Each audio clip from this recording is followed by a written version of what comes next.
मैं ये कह रहा हूँ यहाँ ना कुछ सलाहियत है किसी में, ना हुकूमत को समझ है कि हालात क्या है मुल्क के, बस चला जा रहा है, ऐसे ही चलता रहेगा, ऐसे ही चलता रहेगा। आपने कहा ना कि हमें मुल्क को तरक्की की तरफ मुल्क जा नहीं रहा, उसको ले जाने के लिए कुछ तब्दीलियां या बेहतरी लाने की जरूरत है। क्या किया जा सकता है? कोई वे आउट पे तो बात ही नहीं करता। कोई मुआवजाती हल नहीं है। हाँ। आपको निज़ाम को बदलना होगा। आपका हर निज़ाम फेल हो गया।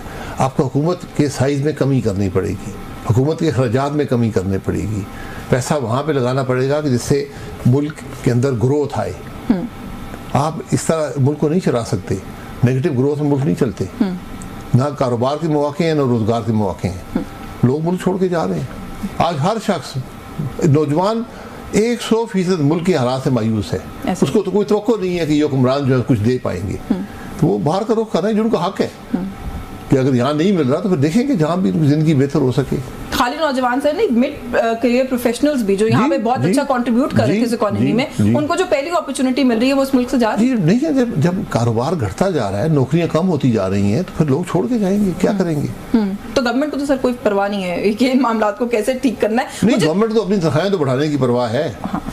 जितनी इस हुकूमत ने पिछले 3 महीने में तनख्वाहें बढ़ा दी हैं हर एक की, वजीर, MNA, MPA, chairman senate, speaker कौमी असेंबली, और बैक डेटेड तनख्वाहें बढ़ाई हैं जनवरी से, जो मुमकिन नहीं है, कानून के अंदर मुमकिन नहीं है।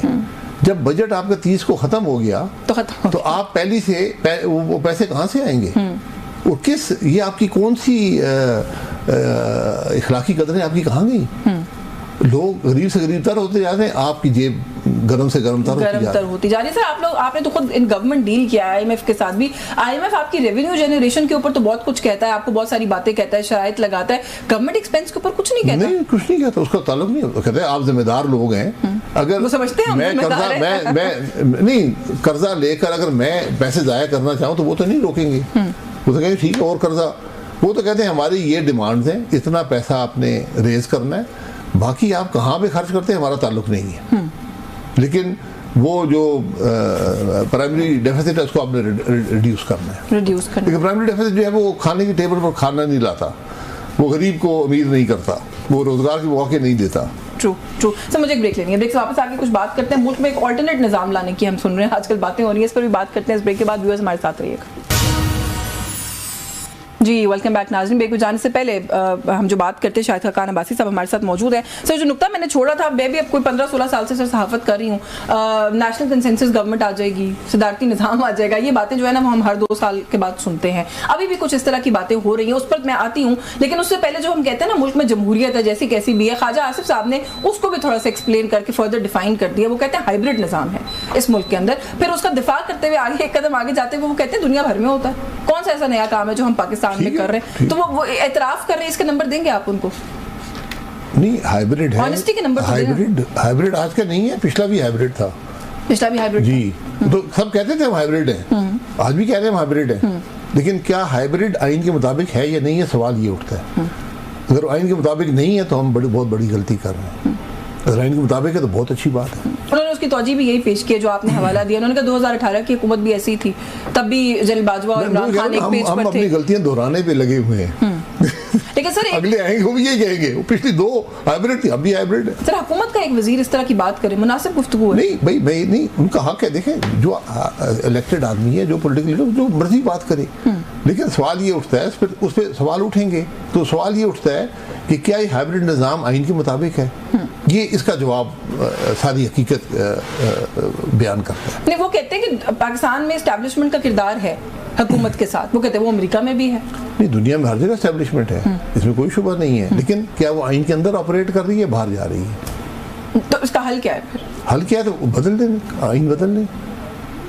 26वीं तरमीम एक रात में कर सकते हैं, ये भी कर लें। तो एक तरमीम आत हो रही है, आपके ख्याल में बड़ी सारी बात गश्त है, आपके पास ये रूमर्स पहुंचते होंगे, क्या कर रहे हैं उस तरमीम के? आपके ख्याल मैं रूमर से मेरा कोई Islamabad is very rife with rumours. Pakistan सारा कॉन्स्पिरेसी थ्योरी और रूमर्स पे चलता है। लेकिन 27वीं जो तरमीम है सर, उसके अंदर कुछ इसी तरह की बातें आ रही हैं कि शायद निजाम को कैसे लेके चलना है, उस स्ट्रक्चर को थोड़ा ट्वीक करने की कोशिश की जाएगी। इस तरह की बहुत सारी बातें जो है हम सुन रहे हैं। इस गवर्नमेंट को दवाम देने के लिए शायद किसी किस्म की कोई जो है वो प्रोविजन क्रिएट की जा सकती है, ऐसी बातें भी हम सुन रहे हैं। ताहयात कर दें, ताहयात एक अमेंडमेंट कर दें, ये हुकूमत ताहयात रहेगी। ताहियात को कैसे डिफाइन करेंगे? वो डिफाइन कर दे। ताहियात रहेगी तो फिर क्या होगा सर? ताहियात फिर दोबारा इलेक्शन ना कराएं, वोट ना दें, कुछ ना करें, दोबारा इलेक्शन ना कराएं, मुल्क में कुछ भी ना करें। देखिए, आप कुछ भी कर सकते हैं ना। जब आपने अकल का रास्ता छोड़ दिया, जब आपने आइन का रास्ता छोड़ दिया, कानून की हुक्मरानी छोड़ दी, और आप भी समझते हैं कि चूंकि हमें आइन में तरमीम करने का हक है, हम जो तरमीम मर्जी कर लें, फिर ताहियात बन जाए, मजे करें।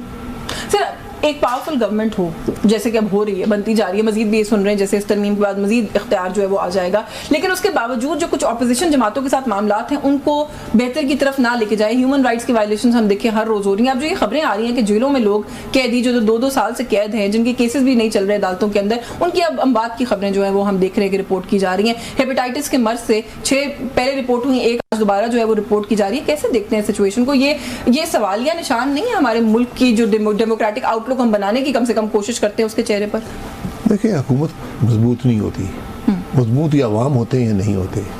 अवाम तो नहीं है ना, कोई मजबूती नहीं है। जब अवाम आपकी मजबूत नहीं है तो फिर आप भी मजबूत नहीं है। इस बात को याद रखें। बहुत से लोगों ने कोशिश की है, ये कानून बना लो, ये ताकत ले लो, वो कहाँ है आज? क्या तारीखों को याद रखती है? आप फंडामेंटल राइट्स हैं इस मुल्क के अंदर, चैप्टर 1 है आइन का, लोग जेल में पड़े बगैर ट्रायल के, ये कौन सा कानून है? ये तो मार्शाल्लाह भी नहीं करता था। ठीक है, आप कर रहे हैं, आपको मुबारक हो। ये भुगतना पड़ेगा सबको एक दिन। अगर दुनिया में जवाब नहीं, कहीं तो जवाब देना पड़ेगा। इसके जवाब आप हुक्मरान तो नहीं है ना, आप बादशाह तो नहीं है कि जो आपके मुल्क से जो अंदर कर दे इसको बाहर कर दें। ये रवैये तबाही का रास्ता है। इमरान खान साहब की मुलाकातों से जुड़ा जो मामला है, एक तो उसको कैसे देखते हैं, दूसरा पाकिस्तान तहरीक इंसाफ के हवाले से भी, क्योंकि जाहिर है आप लोग भी एक अलायंस बनाने की आपने कोशिश की, आप लोग उनके साथ बैठे भी हैं एक मेज़ के ऊपर, आपको वो सूरत हाल की सिचुएशन कहाँ जाती हुई नजर आ रही है? कल एक खत सामने आया है जिसके अंदर जो 5 सीनियर लोग हैं कोट लखपत में पाकिस्तान तहरीक इंसाफ के, वो ये कहते हैं कि मुक्तदरा हो या सियासी हल्के हों, मुज़ाकरात is the way out. At the same time उसी दिन के ऊपर खान साहब की बहनों ने आके बाहर कहा कि खान साहब कह रहे हैं मुहर्रम के बाद तहरीक चलाएं।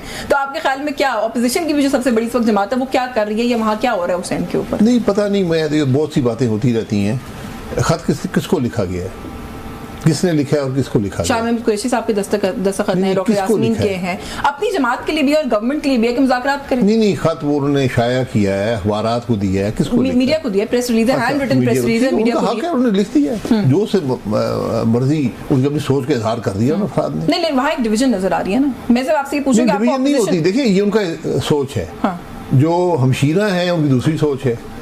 ताल्लुक मुलाकात है नहीं इमरान खान साहब से, तो पीटीआई तो एक जमात है जिसमें एक पॉलिटिकल लीडर है और नीचे वर्कर है और वोटर है। बीच में जो अफराद हैं उनकी वो अहमियत नहीं है दूसरी जमातों में होती है। तो शाह महमूद कुरैशी और 4-5 लोगों का और कहना कि मुज़ाकरात कर लें, उसकी अहमियत नहीं है जब तक खान साहब इंडोर्स ना करें। उनका हक है कहने का, लेकिन खान साहब नहीं मानेंगे तो कुछ नहीं होगा। आपके ख्याल में मुज़ाकरात इज द वे आउट? आपका ओपिनियन क्या है? मुज़ाकरात पाकिस्तान के लिए वे आउट है। अगर पीटीआई उसको अपने इमरान खान साहब को बाहर निकालने का रास्ता निकालना चाहती है तो ये भी उनका हक है, वो कर ले। किससे मुज़ाकरात करेंगे? क्योंकि वो तो कन्विक्टेड है। हाइब्रिड निज़ाम फिर क्या हुआ कि हाइब्रिड निज़ाम अदलिया भी चलाता है कि वो आपको कन्विक्शन भी खत्म कर देगा।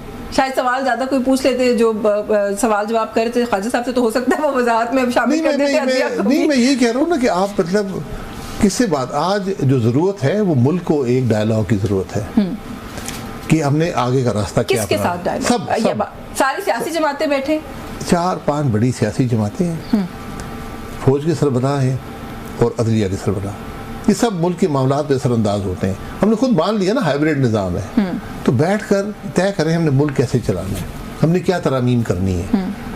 ये जो शख्सी तरमीम होती है ना, मेरी सोच में ये आगे मैं तरमीम कर दी, तरामीम होती हैं जब अवाम के अंदर एक डायलॉग होता है, एक डिबेट होती है, पूरी दुनिया पाकिस्तान में डिबेट हो कि भाई ये हमें प्रेसिडेंट सिस्टम नहीं, चलो डिबेट करा लेते हैं उसमें, उसके बाद आप जाके ये फैसले करें, ये तरामीम करें।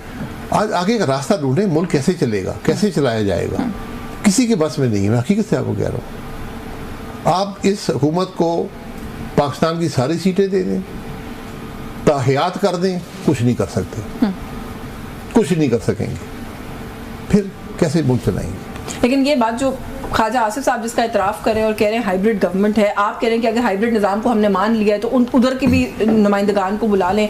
अभी दोबारा DGISPR ने BBC को एक इंटरव्यू दिया, उन्होंने कहा है कि इदारा किसी सियासतदान से, किसी सियासी जमात से, सियासी कुव्वत से बात करने में इंटरेस्टेड ही नहीं है। ठीक है, वो कहते हैं हमारा कोई काम नहीं है। ठीक है, तो वो बात नहीं करना चाहते, फिर किससे बात करें? ये इदारा बात नहीं करना चाहता। खान साहब कहते हैं मैं एस्टैब्लिशमेंट से बात करूंगा। काम भी नहीं है ना, हाइब्रिड जो गवर्नमेंट है वो बात करे। इमरान खान साहब से भी बात करें, बाकी जमातों से भी करें और फिर सबसे बात करें। देखें सर, एक कोशिश हुई थी ना मुज़ाकरात की, उसका कुछ बना नहीं। जो है इस मुल्क का हिस्सा है, फौज यहाँ इक़्तिदार में रही है, माशाल्लाह है, आज भी उनका एक असर है मुल्क के मामलात पर। तो जब मुल्क की बात होगी तो उनको बैठना पड़ेगा, सबको बैठना पड़ेगा। ये कोई हम वहाँ पर कोई इख्तियारात की बंदर बांट तो नहीं कर रहे, मुल्क की बात कर रहे हैं। मुल्क की बात करने में सबकी जिम्मेदारी है कि बैठे। मखसूस नशिस्तें नहीं है, उनको नहीं बांट रहे, मुल्क की बात हो रही है। मखसूस नशिस्तें खाम ख्याली है, अपने आप को बेवकूफ़ बनाने वाली बात है। अच्छा, पंजाब के जो मामलात हैं, जिस इंसाफ जाहिर है पंजाब से इलेक्शन खुद भी कंटेस्ट करते हैं, उसको किस तरीके से आप देख रहे हैं? पंजाब असेंबली से जो अभी एक खबर आई है, जो सेक्रेटरी हैं पंजाब असेंबली के, वो उन्होंने ऑफिशियली फाइल कर दिया है जाके, और ये प्ली लिया है कि जो डीसीट किया जाए 26 अरकान को पाकिस्तान तहरीक इंसाफ के या जो भी अपोजिशन के अरकान बनते हैं उनको, क्योंकि मरियम साहिबा की तकरीर के 2 घंटे की तकरीर के दौरान वो खलल पैदा कर रहे थे और अपने पार्लिमानी लीडर की बात नहीं सुन रहे थे। तो सर, प्रोटेस्ट तो फ्लोर ऑफ द हाउस पे आपने बहुत बड़े बड़े देखे होंगे। सर, ये सब बातें माजी में भी होती रही, हमेशा मुल्क का नुकसान हुआ है। इसको डिसीट कर दो, उसको डिसीट कर दो। अब तो चूंकि हाइब्रिड निज़ाम है, बादशाहत है, तो अब जो मर्जी, अगर बादशाह की बात नहीं सुनेंगे तो फिर आपको तकलीफ तो होगी। बादशाह तो नहीं, हाइब्रिड कह रहे हैं आपने, तो आपने उसकी ट्रांसलेशन करके बादशाह बना दिया। असेंबली का सेक्रेटरी जाकर ये दाखिल कर दे कि डिसीट कर दिया जाए इलेक्टेड आदमी को, सबसे पहले सेक्रेटरी को डिसीट होना चाहिए। स्पीकर की इंस्ट्रक्शन को भी पूछे ना।